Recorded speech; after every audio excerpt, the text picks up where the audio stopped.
आपके कहने पे मोंटी भैया ने किडनैप किया है ना राघव को। मेरे कहने पर किडनैप किया है राघव को? ये तुम क्या नाप शनाप बोल रही हो?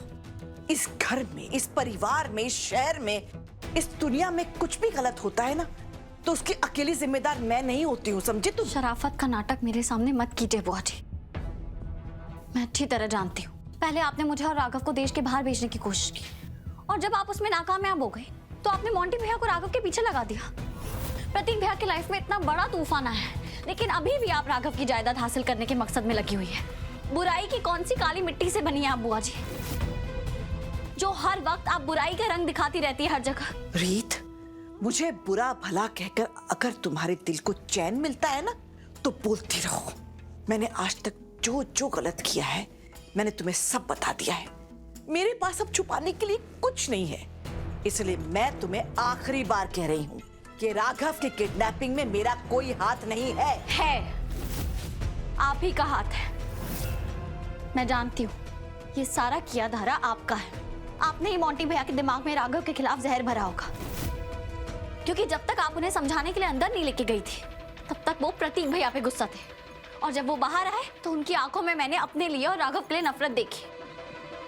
वरना बताइए ना, अगर प्रतीक भैया ने उनकी बहन के साथ गलत किया है, उनकी बहन को धोखा दिया है, तो वो राघव के पीछे क्यों पड़े हैं? क्यों उन्होंने राघव को किडनैप किया? क्योंकि किसी ने उनके दिमाग में जहर घोला है, उन्हें उल्टी सीधी पट्टी पढ़ाई है कि प्रतीक भैया और स्मिता की शादी की जिम्मेदार मैं और राघव है।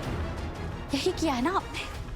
मेरी ना काफी उम्र हो चुकी और इस धरती पर अब मेरे पास ज्यादा टाइम नहीं है, इसलिए एक बात को बार बार दोहराकर मैं अपना वक्त नहीं बर्बाद करना चाहती।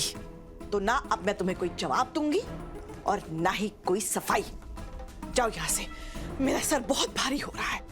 बुआ जी वो मोंटी भैया का कॉल आया है, वो कह रहे हैं कि वो सिर्फ तुमसे बात करेंगे। हाँ चलिए। हाँ भैया, रीता भी बस आती ही होगी।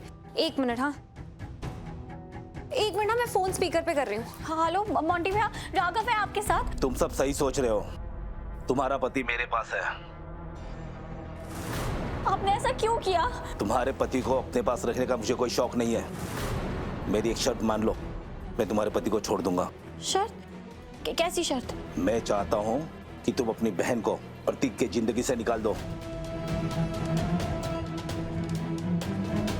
मैं नहीं चाहता कि मेरी बहन की जिंदगी में किसी सौतन का साया हो। मैं मानती हूँ स्मिता ने जो कुछ भी किया वो बहुत गलत था, पर राघव को इससे कोई लेना देना नहीं है। आप प्लीज राघव को छोड़ दीजिए, मैं स्मिता से बात करूंगी। बकवास बंद करो, जो बोल रहा हूँ वो करो। जितनी जल्दी तुम अपनी बहन को इस शहर से और प्रतीक की जिंदगी से दूर लेके जाओगी, उतना जल्दी तुम्हारा पति तुम्हारे घर पहुंचेगा, समझे?